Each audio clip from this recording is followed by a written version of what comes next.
What's going on, guys? Winter Kills here, and welcome back to a brand new live duel video today. So we've got Crusadia, Sky Striker Crusadia versus Mekk Invoke. These are both the two most up-to-date builds that I've done for these decks. I know I haven't uploaded a duel video in quite a while. It's just haven't had the time to been able to record duels in mass quantity. I've said it 1,000 times in videos like this where I just say, you know, I don't have a locals to record at anymore, at least for the time being. So I have to do most of my recording at home with only decks that I currently have, so I have to like spend a lot more money on trying to buy decks. At least that's what I plan to do in the future. Not really looking forward to doing that, but like I want to own a couple more decks as time goes on, like BA, Cyber Dragon, maybe the new Thunder Dragon stuff in the future when that comes out. Just so I have variety of stuff to play at home. Thankfully, I have my brother who can pilot pretty much any deck I give him, so long as I basically show him the ropes of how the deck works. But luckily he's played Invoked and stuff in the past before. I'm pretty familiar with Mekk Knight stuff, so he is piloting Mekk Knight Invoked, and I'm piloting Crusadia Sky Striker. Like I said, these are both the updated builds. So he ends with just a Mekaba in one set. I get my turn started here with Engage. By the way, if anyone's going to ask, the sleeves that I'm using on both main decks and extra decks are from Imperium Duelist. You can buy them on eBay or on their website. I'm not sponsored by them, but everybody always asks where the hell I get these sleeves from because they look so damn cool. I can't blame you. So the Mekka negation goes pretty early there. Wasn't expecting that, but honestly doesn't make too big of a difference. I kind of like let him negate that because I'm pretty sure I had a Jizakiro or a Thunder King in my hand, one of the big attack kaijus. And I could have just kaiju'd at the start. I don't know why I just let him, felt like, you know, negating my engage when I really didn't have to let him do that. But you can see here I'm using the Sky Striker engine to, you know, go into Kagari to trigger that Crusadia Magus, you know, and then do Chainlink 2 Kagari, Chainlink 1 Magus, do a little Chainlink blocking there and get some cards to my hand safely. Unfortunately, I don't have like a card like Pinpoint or Draco to Chainlink block here. Which is a little bit unfortunate, but you see I summoned the Kaiju here a little bit late. It honestly should have been the first thing that I did, although I opened up another Hornet Drone in hand to begin with, so luckily having that engage negated didn't hurt me too much. But I get basically the full Equal Max package here. I opened up World Crown as well with Maximus in hand, and I'm able just to OTK there. Absolutely no problem. You know, I had the field spell and everything. My Equal Max was boosted up to probably over 9,000 damage. And just swinging for massive damage. So as you can see here, I get to go first because obviously he doesn't want to go first. He wants to go second. Obviously both our decks really want to go second in this matchup. But Leonis goes into Magus, and then I have the same Sky Striker setup with Kagari and Magus to go into this nice opening play. This is only like one of the best ways you can start your first turn. And I had Draco, I believe, or Maximus to my hand. Yeah, and then I'm going to go ahead and summon Draco here, and Draco 2 looks like going to be Regulex 1, and debating on whether or not he's going to activate anything in response.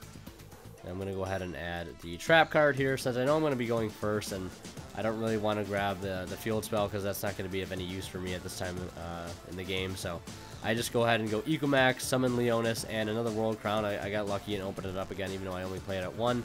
I think it should only be played at 1 because it's only helpful in certain niche situations, but luckily I have at least 2 monsters here under my Equal Max for a negation, especially since I have that trap card, since I'm going to need something to tag out with to go into Reclusia and still have something to have as material to negate with Equal Max. So he goes into Magical Meltdown, of course, to get Alistair. And I was saying the other day, I'm only playing 1 Reclusia in my build. I might bump that card back up to 2, actually, and bring Leonis down to 2, just because I think I don't want to ever have to open up 1 Reclusia and have that play with a trap card dead, because I'm only playing 1. It's just nice, though, to not have to worry about opening it. It really doesn't matter. I mean, they're all just names and, you know, for link fodder anyways, but you know, just so you guarantee, you're guaranteed a little bit more in most cases to have that Reclusia coming off of that trap card activation to pop something.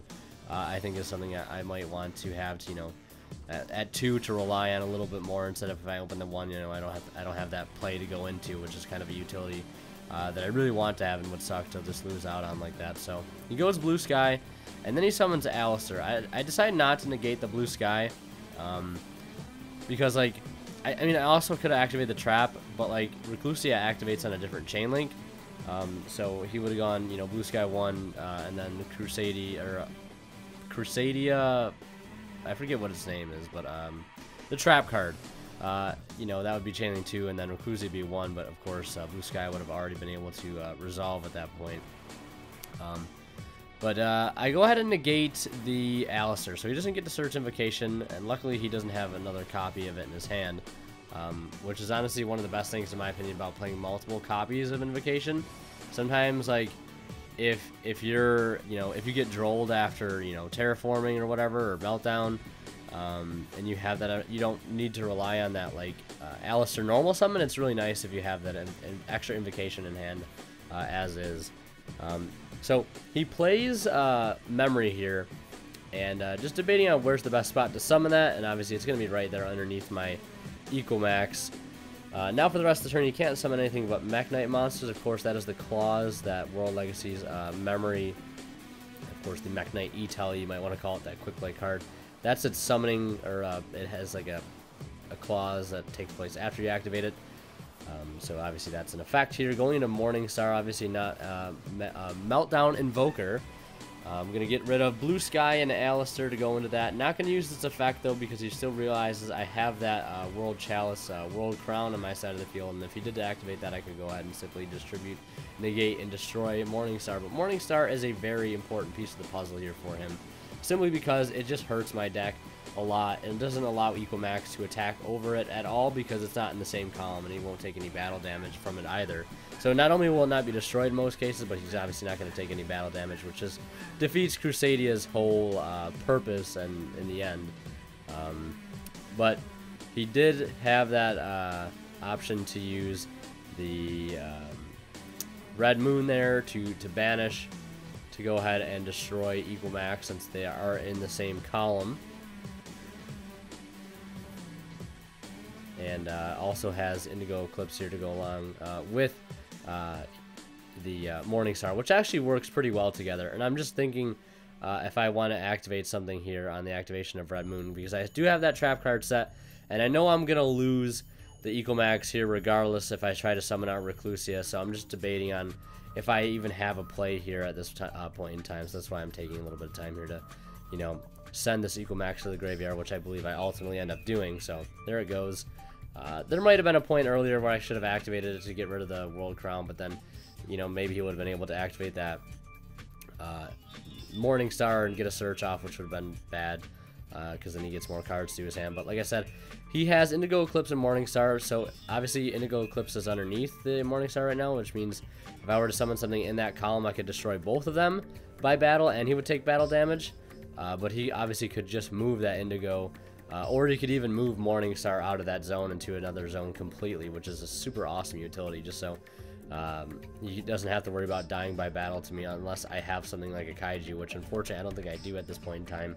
But luckily, I have Monster Born to bring out Leonis to go into Magus, and then the Sky Striker play to go into the Kagari to get back Hornet Drones, and then I'm going to add Maximus off of Magus. So pretty solid comeback here so far. And then I go to activate Engage, realize I can't because I'm not a Sky Striker player. I always forget about the, you know, no monster zone, or no main monster zones can be occupied if you want to play those cards. But so I play Engage, grab Hornet Drone, and then I get to draw because it's the third spell in my grave. So get to showcase that there a little bit extra utility going on.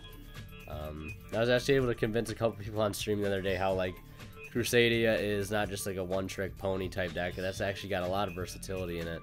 Especially when you add things like the Sky Striker engine and the Kaiju engine in it, and there's just so many ways the deck can operate. Like, it just doesn't have to always focus on being like, you know, load up the cannon, try to you know, OTK, FTK, you know, do whatever it does, and if you get stopped along the way, you're pretty much done. It's not really the case. You have that call by there for that Ash Blossom. That's basically gonna allow my Regulex to go through basically to grab me the field spell. I think I ended up grabbing, or Crusadia Power, the basically the save any Crusadia monster from card effects, your opponent's card effects, for the rest of the turn, which is super clutch to have. And I still have that trap card set face down, which I'm really happy I still have at this point, because that Morningstar is still proving to be a problem.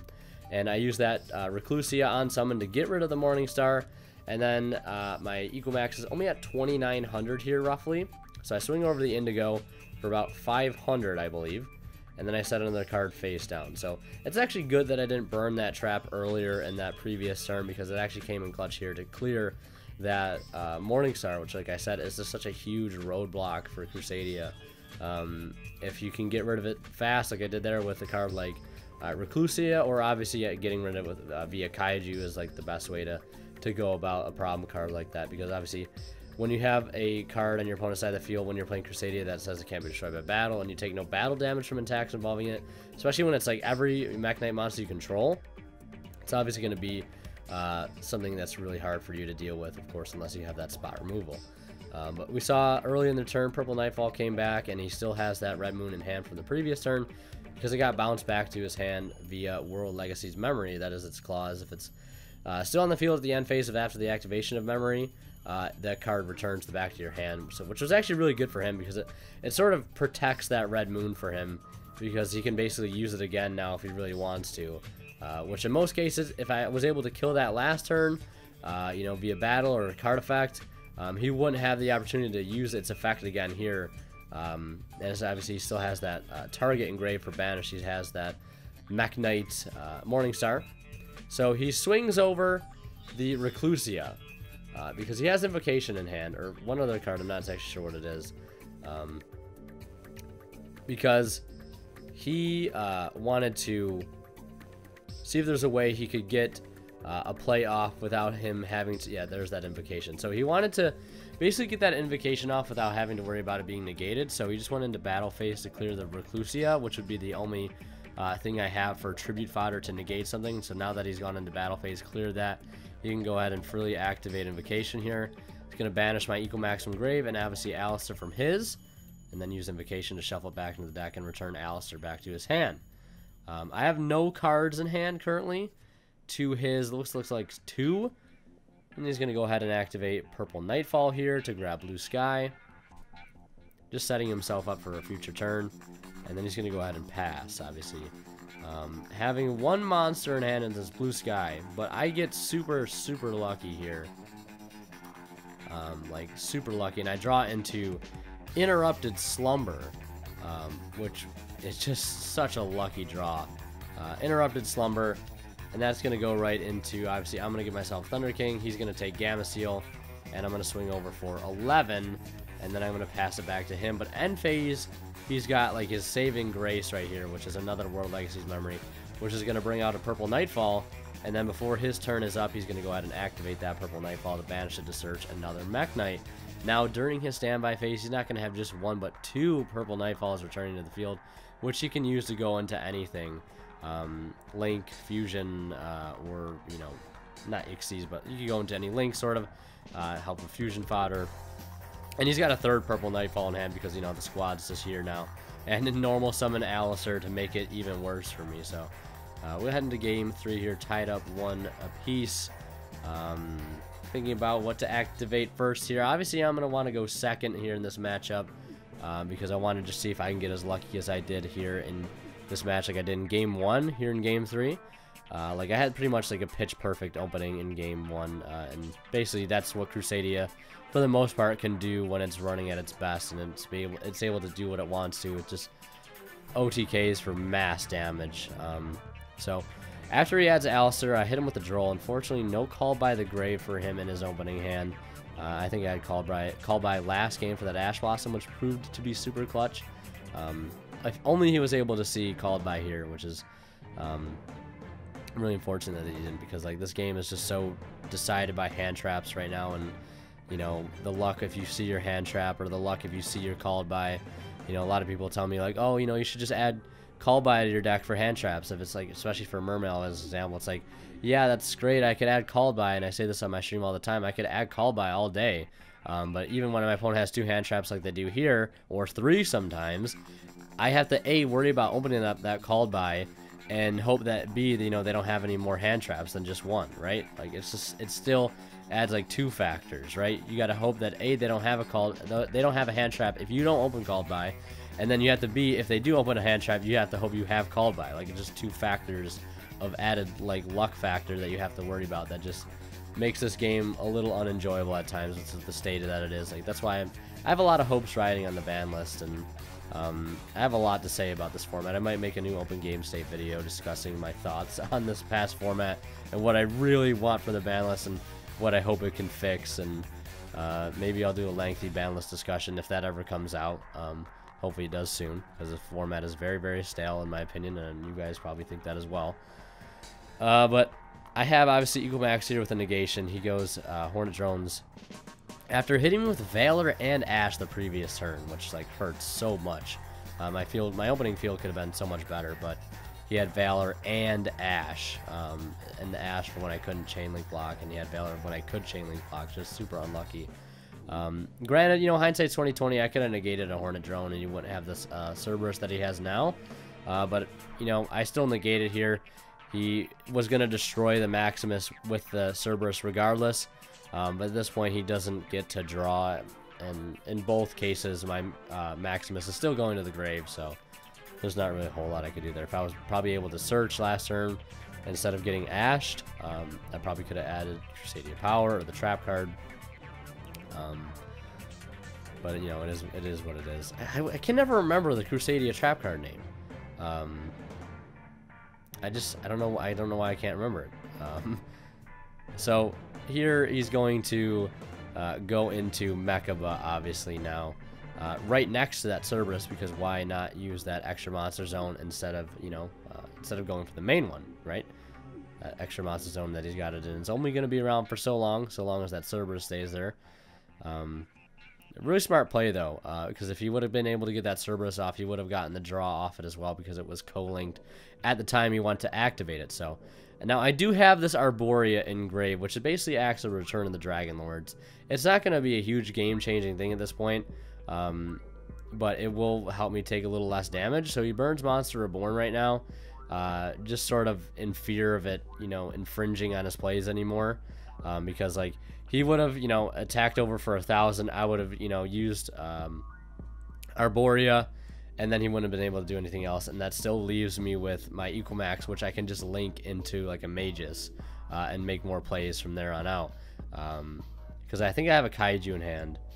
But what's really unlucky is I draw into Slumber again, and like I hate top decking into cards like this. I don't like winning games like this. It's just cheesy, and you know, like hindsight's 2020. He could have kept the Monster Reborn in hand for a spell negation, but then he still leaves me with Equal-Max, which doesn't do me too much good. I don't know. It probably might have played out a little bit differently. I'm not entirely sure. Like I said, my brother's still a little bit new with Mekk Knights, but he top decks Called By for turn. I would have swung in for another 33, and it would have just been me having all the advantage at that point, especially since I had another Gamma Seal in hand as well to pretty much stop any plays he would have been able to make in the future. So yeah, that's it for this duel video. I hope you guys enjoyed. We're almost at 7,000 subscribers, which is actually freaking insane. Thank you guys so much for all the support. It means so much. Like I said, I'm going to try to get my damnedest to get some more duel videos up in the future, so as well as try to get some more decks, but it's going to be kind of expensive. So if you want to help me out with that, think about subscribing to me on Twitch, or also picking up a playmat down in the description below, or a t-shirt if you want. And we also have a Discord server, which you should join as well. Really friendly place, not too many people there, so it's not always crowded. You don't have to worry about it being super crowded. I think we just hit over 100 members, but yeah, could always use some more. Everyone's welcome to join. Just click the link down in the description, and we'll see you there. Anyways, guys, thank you so much for watching. As always, Winner Kill signing out. We'll see you in the next one.